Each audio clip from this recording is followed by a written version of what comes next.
Bom, pegando o gancho na questão que a gente estava falando aí, né, em relação a a questão especificamente, né, do que pode acabar impactando, ter impactado, né, exatamente a questão para um número menor do nosso PCA 15, a gente até citou a questão da eletricidade, que você falou, né, em relação a essa conta aí de luz. Eu queria também abordar aqui com você a questão aí muito importante e polêmica que a gente tem tratado hoje, que foi a aprovação do texto, né, que chega aí lá na Câmara, O teto. o do teto, perdão, a aprovação do teto do ICMS de 17%, que deve, de certa forma, acabar realmente alterando o valor dos combustíveis e energia aqui no Brasil.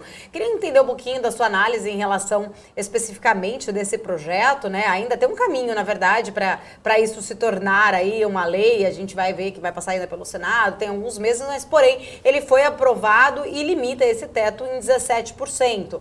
Queria entender um pouquinho da sua visão em relação a isso, se realmente vigorar, entrar, qual que deve ser aí o resultado, se acredita que ele deve vir já momentâneo, os preços podem baixar mesmo dos combustíveis? Como que você avalia isso?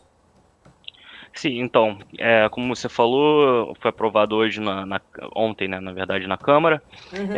Eu acredito que vai ser aprovado no Senado, né, está no ano eleitoral, e com uma inflação elevada, isso gera uma certa insatisfação, né, da população. Então, os senadores, na minha avaliação, têm todo o incentivo para aprovar essa medida, né. Aqui nos nossos cálculos a gente fez, em relação a essa aprovação, o impacto no IPCA do ano, né, de 2022 seria de 1,5 ponto percentual. Então, da nossa projeção de 9,4% de IPCA para o final desse ano, ela recuaria ali para próximo de 8%, né. Então é um impacto substancial na inflação, e é uma inflação que de certa fo e é uma redução no preço que de certa forma impacta bens que são essenciais, né, para a economia. Então, a redução dessa tarifa e naturalmente gera naturalmente uma devolução de renda para as famílias, né, para as pessoas, porque esses são bens essenciais, por exemplo, a gasolina, energia, comunicação. Então, não é só um efeito inflacionário, né, é um bem que a população não pode deixar de consumir. Então, naturalmente, você abaixando o preço desses itens, né, da cesta de consumo, você naturalmente devolve uma parcela da renda que estava sendo exaurida, no pagamento do consumo desses itens, né. Por outro lado, toda medida aprovada no Congresso tem seu custo, né. A gente também fez umas estimativas aqui que deve ter uma queda na arrecadação de em torno de 60 a 70 bilhões de reais, né, com essa medida do ICMS.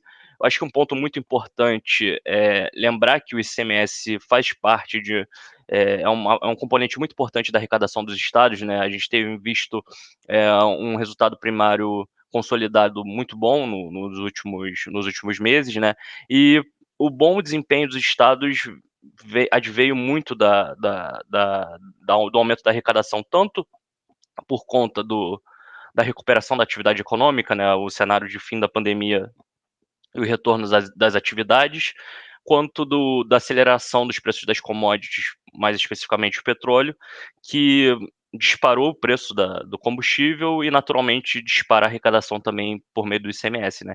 Então a gente tem esse custo que é de certa forma elevado, de 60 a 70 bilhões, e na proposta 60, 70 bilhões anuais, né. E na proposta a gente tem um gatilho, né, para os estados que tiverem uma perda de arrecadação acima de 5%, haver uma compensação entre a União e os estados no que diz respeito ao refinanciamento da dívida, né. Então, por outro lado, a gente vai ter uma certa resistência dos governadores, né. Mas eu acredito que isso não seja, capaz de barrar a aprovação no Senado, né, mas eu acredito que isso ainda talvez os governadores vão até o STF recorrer, da medida, né. Mas esse é o nosso panorama para essa aprovação do ICMS.